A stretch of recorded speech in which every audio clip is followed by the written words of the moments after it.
Moinabad farm house drugs ఘటనపై Medak MP Raghunandan Rao స్పందించారు. Drugs మహమ్మారి నుంచి ప్రజల్ని చైతన్యపరచాల్సిన ప్రజాప్రతినిధులే డ్రగ్స్ తీసుకోవడం బాధాకరమన్నారు. ప్రజాప్రతినిధులు డ్రగ్స్ తీసుకుంటే ప్రజలకు ఏం సందేశం ఇస్తారో ఆలోచించాలని సూచించారు.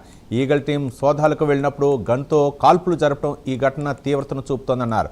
చట్టం ముందు ఎమ్మెల్యే, ఎంపీ ఎవరైనా సమానమేనని, డ్రగ్స్ తీసుకున్న వారిపై కఠిన చర్యలు తీసుకోవాలని డిమాండ్ చేశారు. గన్తో కాల్పులు జరిపిన వారిపై 307 సెక్షన్ కింద కేసు నమోదు చేసి రిమాండ్కు పంపాలన్నారు రఘునందన్ రావు.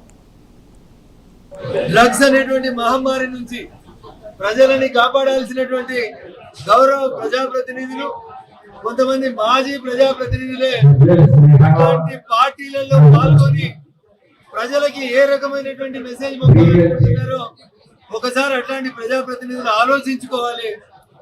భావి తరాలకి ఎమ్మెల్యేలు, ఎంపీలు ఆదర్శంగా నిలబడాల్సినటువంటి స్థానంలో ఫామ్ హౌస్ల పేరిట, క్లబ్ హౌస్ల పేరిట అసాంఘిక కార్యకలాపాలకి ఎమ్మెల్యేలు, ఎంపీలే పాల్గొంటున్నారనే మెసేజ్ ప్రజలకు పోతే ఎంత రాంగ్ మెసేజ్ పోతుంది అనేది ఒకసారి బాధ్యతాయుతమైనటువంటి ఎమ్మెల్యేలు, ఎంపీలుగా ప్రవర్తిస్తున్నటువంటి వ్యక్తులు ఆలోచించుకోవాలి.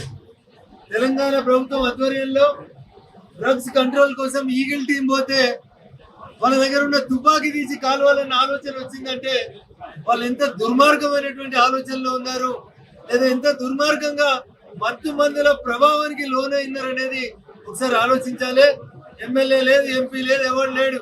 చట్టం ముందు అందరూ సమానులే కాబట్టి వాళ్ళని కఠినంగా శిక్షించాలి. ఆయుధాలని ఫైర్ చేసినందుకు అక్కడ ఉన్నటువంటి ప్రతి ఒక్కరి మీద కూడా 307 కింద కేసు పెట్టి అందరినీ రిమాండ్ చేయాలని నేను ఈ సందర్భంగా